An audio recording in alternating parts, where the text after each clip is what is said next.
Okay? Now, we need for everybody that's in any ministry with children, teenagers, junior church, heaven trained, whatever, we need for you to see this, okay? And turn it in to us so we'll know that you were in the meeting and we are keeping a record of who wants to be approved in our service. Now, how many of you are not approved to work with children or teens, but you want to be? Raise your hand. One. Anybody else? Two. Anybody else? What I'd like for you folks to do is to come with Brian, and he's going to run you through what needs to be done to get you approved. So you come ahead and go with Brian. He's right over here, and y'all will go in the library. Yes, Brother Harold? Let them come to their parents. We'll wait for them a minute.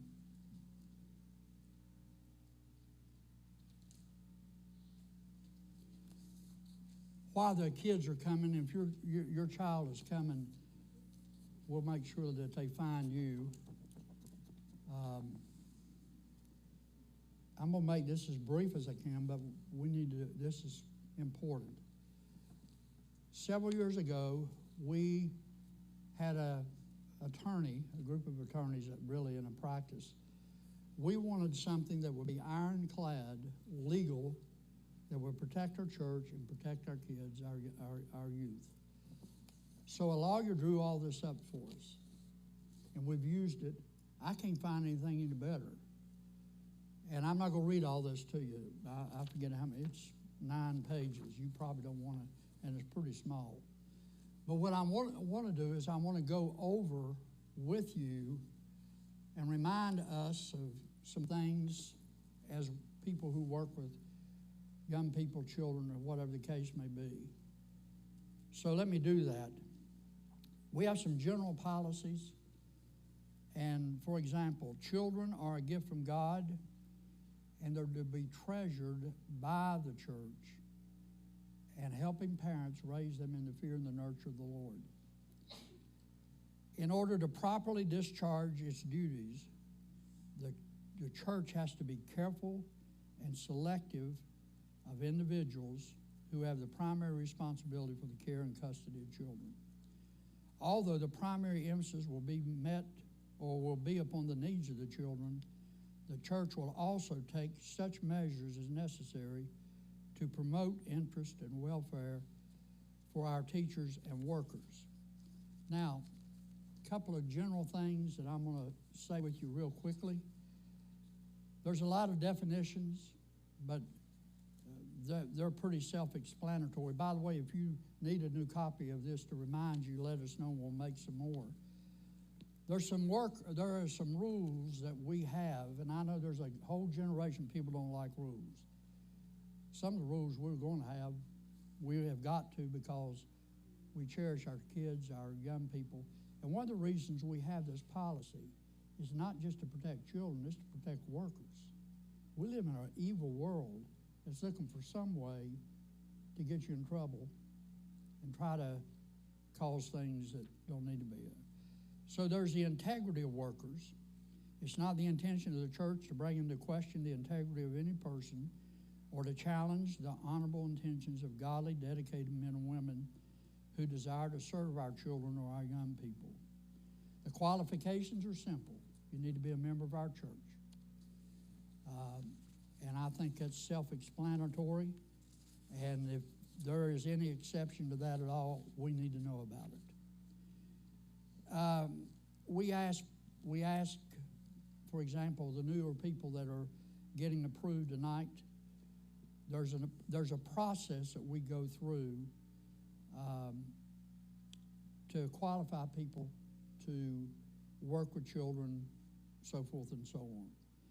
And that process, again, is for the purpose of protecting our children's workers and also our adults who work in these different ministries. And from time to time, we'll have some training. We may do it in our Sunday school teachers meeting. We may do it on a Saturday when our heaven trained people get here. Most people now, after all these years that have been members for a long time, pretty well know what we're up to. And every group of people in our church has somebody, not just the preacher, but we have somebody that's the person that's in charge of that particular area. And the reason we do that is because some of the things I'm going to talk to you about in a few minutes. For example, let's say this happened not too long ago on Wednesday night. A kid was out here in the gym, and he was playing like kids do, and he fell and bumped his head. Now you say, well, it didn't kill him. What's the deal? The deal is we don't know what the repercussions were of that. So we're going to tell the parents, and we're going to write a report about the incident that took place. And we're going to do that because mom and dad need to know that he bumped his head. Something may show up in the morning. And so we got to protect ourselves as well, again, as those of you who are workers. If you're going to be a worker, you can't holler at kids and act like a jerk. The only way I know how to put it. You got to remember who you're working with. Same thing is true with our teams. Children should never, under any circumstance, be left alone in a classroom. Never. And we have a 2-adult rule. And that rule is to protect our workers as well as our kids. And when I say that, I mean 2 adults, okay? 2 people that are approved and have passed through to work with our children the process that we have. Couple things that should never happen under any circumstance. You never have the right to paddle a child under any circumstance. You may want to, but you don't have the right to. If you want to see a lawsuit against our church, put your hand on a kid in the wrong way and somebody finds out about it, we're in a heap of trouble. I don't know why Brian is looking, oh, you're holding a child. Okay, anyway, you should never physically strike a child under any circumstance. You should not twist or arm or manhandle a child. Physically control a child in such a way to bruise or inflict injury in any way is not going to happen. And if that happens, then you can't work with our children. And then here's the one, I battle this all the time, and I know the heart of people, but you should never hold a child in your lap that's 5 years old or older, under any circumstance. And I know some of you are doing that, and you think you're pleasing the Lord. I'm asking you not to do that. It's just a dangerous precedent that we don't need. And especially with these kids that we're working with on Heaven Train and other ministries that we have, guests that come to our Wednesday night clubs, all of that, everybody likes a kid. And everybody has a tendency to want to hold a kid. Right, Brian? That's right. But if that little guy was 5 years old, Brian would be breaking the rule. The only person I'll be handling him is mama or daddy. And if he's in the nursery, our nursery workers have certain guidelines that they go by in dealing with our babies in the nursery.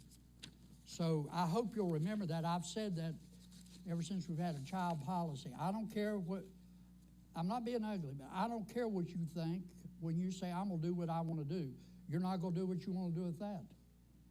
You just can't do it. You're putting your church in an awful place and making us liable in case something would happen. What if you're holding, now I'm going to not preach, but what if you're holding that child that's over 5 years old? You put them on your lap, and nobody knows who you are from Adam's house. And that could happen on Heaven Train, and in other cases, that could happen. And because of the world we're living in and the perversion in the world, mama walks out of the apartment and wonders what a strange man or woman is doing holding their 5-year-old or older child. You don't know every child any more than I do. You know a lot of them, especially when you've been working as long as many of you have. Restroom procedures for children age 4 and 5. Listen to this. It's got to be 2 adult workers should accompany a group of children when such group is being taken to the restroom.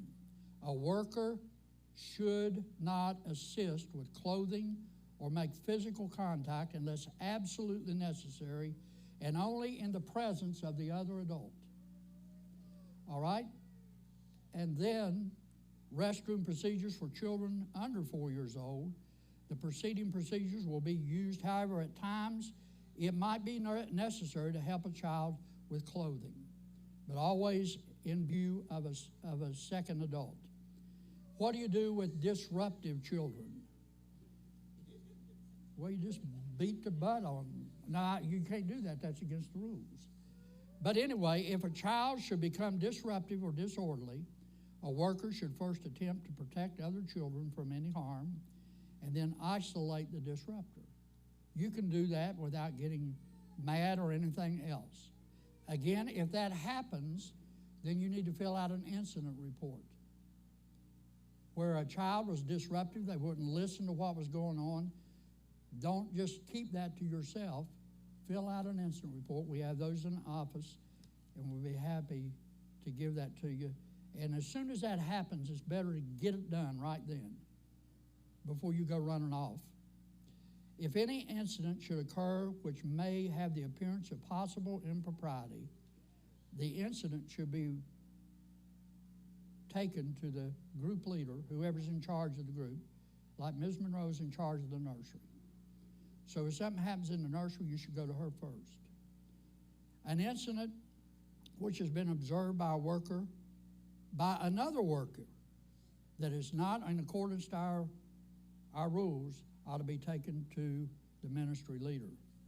And then, if any evidence is observed when working with a child that would indicate the possibility of abuse, you need to take that to the ministry leader first, and they'll bring it to me. Anybody that is caught abusing a child in this church, I'll call the cops and tell them who you are. I really mean that. Because folks, do you know how many churches are getting sued now over anything and everything? By the way, we shouldn't do that anyway. So keep that in mind. If there is an incident where we need to talk to mom and dad, or whatever the case may be, or we need to talk to the police, or whatever we have to do to protect ourselves, we will do that. I think I read you the restroom procedures. I'm about through. Stay with me.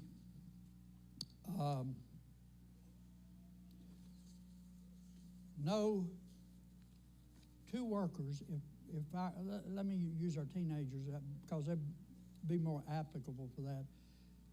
But if a teenager wants to spend the night with a worker's child, there ought to be 2 adults there. Not just one, there ought to be 2. Okay? All this is just to protect you and to protect our young people. All right, I think that's really all I need to talk about. Everybody in here has been approved? Is that right? Okay, good. Any questions? I know I've gone quickly. Most of you are pretty familiar with this because you've heard it every year, and we've got to do this every year. Any questions? Everybody understand why it's important? Okay, that's good. I'm trying to think, where's my wife? Hey, is there anything else I need to mention you can think of? Okay.